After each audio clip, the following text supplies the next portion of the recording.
What's on, ladies and gentlemen? My name's Ross, I like games, and today we're going to be having a look at the Transformers trading card game and how you can make a deck if you so wish, which is nothing but Bumblebee. I cannot be alone when I say that Bumblebee is one of my favourite characters in the Transformers universe.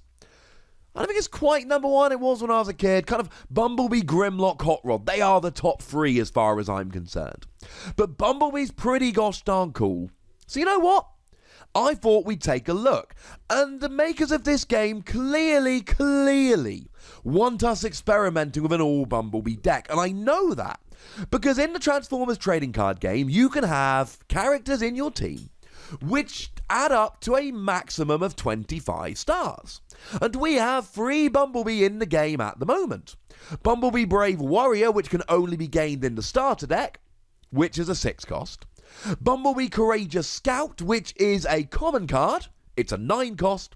And Bumblebee Legendary Warrior, which is a super rare, which is a 10 cost. And oh look, 6 add 9 is 15, add 10 is 25. What are the odds? What a giant coincidence.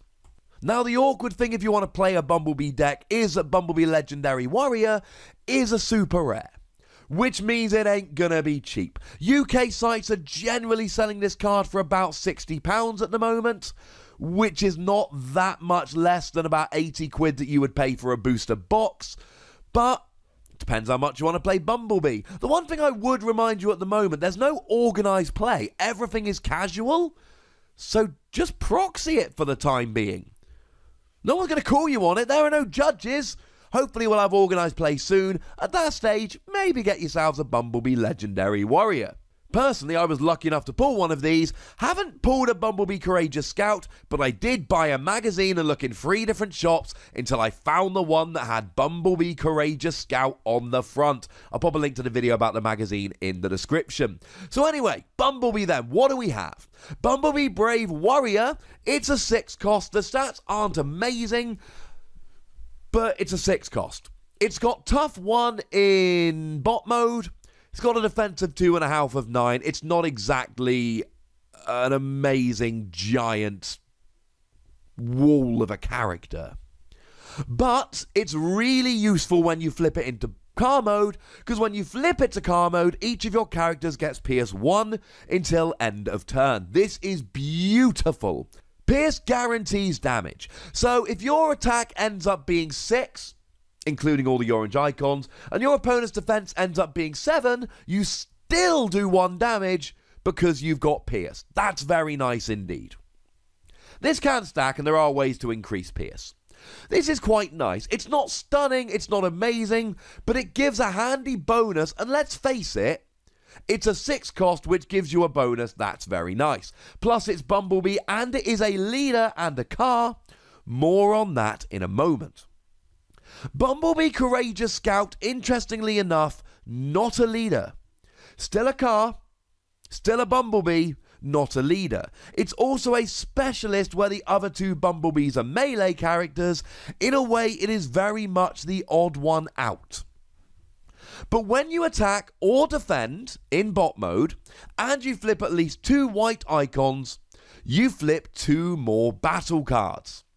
This is really nice but very difficult to pull off. Now, there are plenty of white icon cards that we're going to end up playing just as a matter of course, to be honest with you. Rapid Conversion has a white icon and it's basically a given. Flip one of your characters to its other mode. Having said that, we do have other options in a car's deck, so maybe this is the one deck where we might not actually end up playing it. But I'm putting Force Field into all of my decks, and Force Field is a white icon card, so at least we've got that, ladies and gentlemen. Pulling this off is not the easiest thing to do. You can go full-on white icons, but I don't know if you're actually going to have the optimal deck if you do that. I'm not saying don't pull for this, but I am saying it's awkward. Good news, if you want to really up your Pierce with Bumblebee Brave Warrior, then you've got Piercing Blast that it gives you Pierce 3 and does have a white icon. But when you flip to bot mode, you draw a card and then put a card from your hand on top of your deck. This is really, really nice. If you're about to attack, put an orange icon down.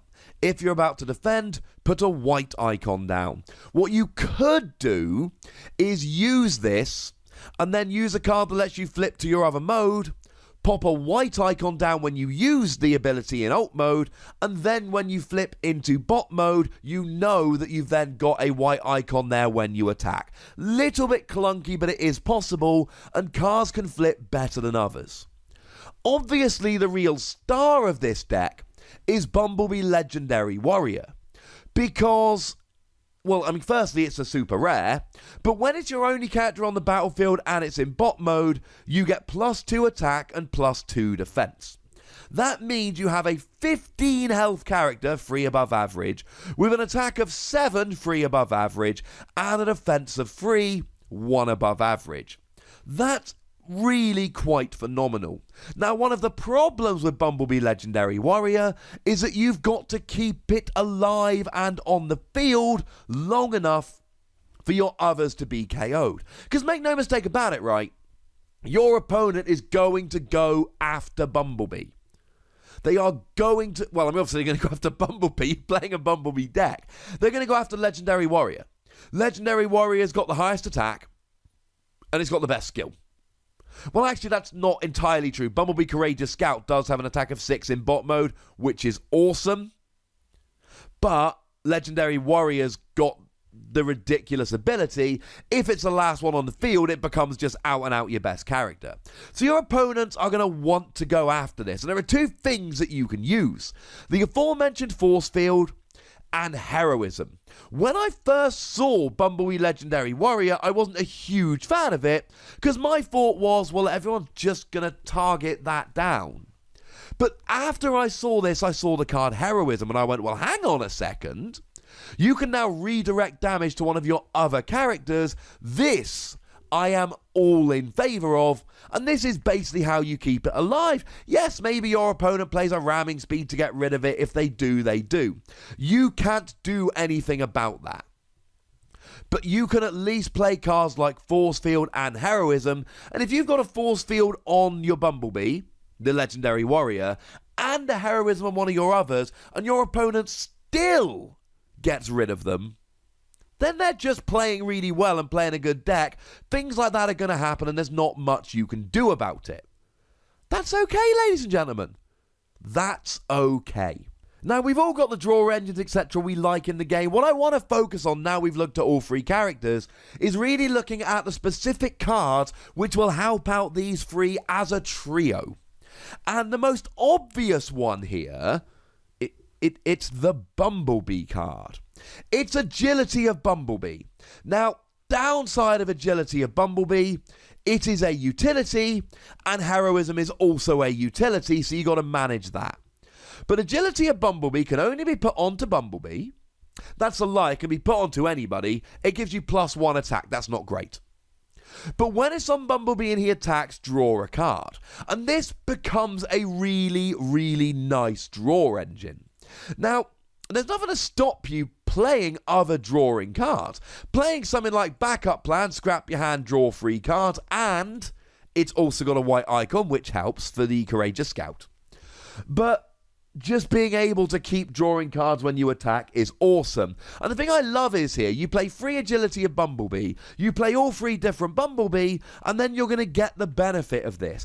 Every time you draw it, there's going to be a Bumblebee to put it onto. If you're playing only 1 Bumblebee, then the second you draw a second Agility of Bumblebee, you're like, gosh darn it. Not the case here. And 2 of your Bumblebees are leader cards. Now, annoyingly, Courageous Scout is not a leader card, which is somewhat upsetting. But the 2 that are leader cards, you can actually take advantage here of Matrix of Leadership, which is very nice. Now, it can only be put onto Autobot leaders, but they're all Autobots, so don't worry your pretty little head about it. A Matrix of Leadership, when it's on a leader, each of your characters has +1 attack, and it has Pierce 1. And then you can add that to the +1 attack you're getting from agility of Bumblebee. And you can add that to the pierce you're getting from Bumblebee Brave Warrior. And maybe even piercing blaster. And now at this stage we're starting to get into a hang on a second. It looks a lot like we are building something here. We are starting to get a lot of cards that are complementing each other. Downside, it is a utility like agility of Bumblebee and like heroism. Boo, hiss, etc. Now, two of the Bumblebees, Brave Warrior and Legendary Warrior, they are melee characters, and they're melee characters regardless of which mode they're in. And that gives you access to really good upgrades, which are not utilities. Yay! Power Sword is a card I'm a huge fan of. It gives you bold free, but can only be put onto a melee character. Bold free, flip free extra battle cards when attacking, yes. And then I don't love it quite as much, but body armor gives you tough free and can only be put on melee characters.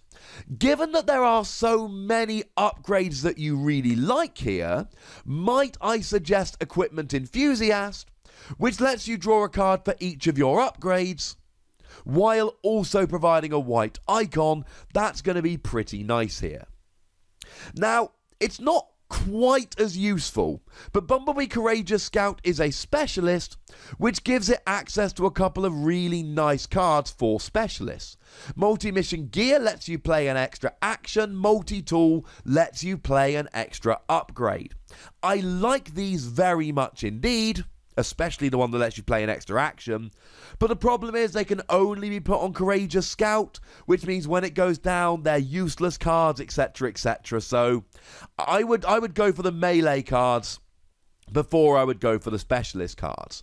But the fact here that two of them can use Matrix of Leadership, all of them can use Agility of Bumblebee, two of them can use Power Sword and Body Armor, this makes me very happy indeed. And I should mention at this stage that they're all cars. Which, I mean, should be fairly obvious, right? They're all the same characters, so they're all cars. Now, we do have a nice upgrade card here. We do have Turbo Boosters. It is an upgrade card. When you put it onto a character, you get to untap that character, while also giving them one extra attack. As much as I like Turbo Boosters here, it's a utility. And we're tripping utilities in this deck. But the card that I don't think we can really say anything bad about here at all, Start Your Engines. Start Your Engines is an amazing card. Flip each of your characters from bot mode to car mode, then untap one of your cars. It untaps one of your cars and it flicks them all from bot mode into car mode. That means that Bumblebee Brave Warrior gives you all PS1. Bumblebee Courageous Scout lets you draw a card and put a card on top of your deck. And Bumblebee Legendary Warrior, when you flip to this mode, this character can attack untapped enemies as though they were tapped. Now, we didn't actually mention this earlier. This is a great thing about Bumblebee Legendary Warrior. Because, well, if you really want to protect one of your characters, what you do is you hold off on attacking with them until you've basically not got a choice. Well, Bumblebee Legendary Warrior says, you're trying to protect them. Gutted. I don't care.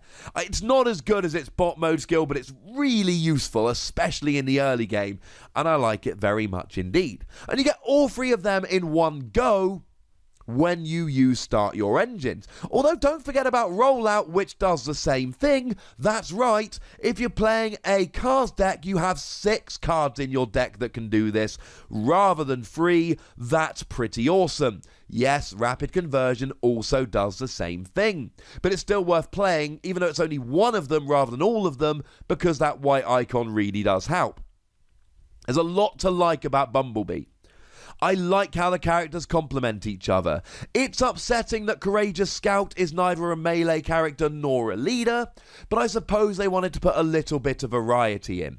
But these cards do complement each other. It's not just because they all have Bumblebee on them. It's because there's a lot to like about them. So ladies and gentlemen, I want to hear from you guys. Do you think this Bumblebee deck is viable? Or do you think there are just better ways to play cars? Let me know in the comment section. Go nuts. But please do remember the rule. Be nice. And then make sure you like this video, subscribe to this channel, and follow me on Twitter at the Wossy for some ramblings. But by far the most important thing as always, look after yourselves until next time. Thank you very much for watching. My name's Ross, and you've been watching Wossy Plays.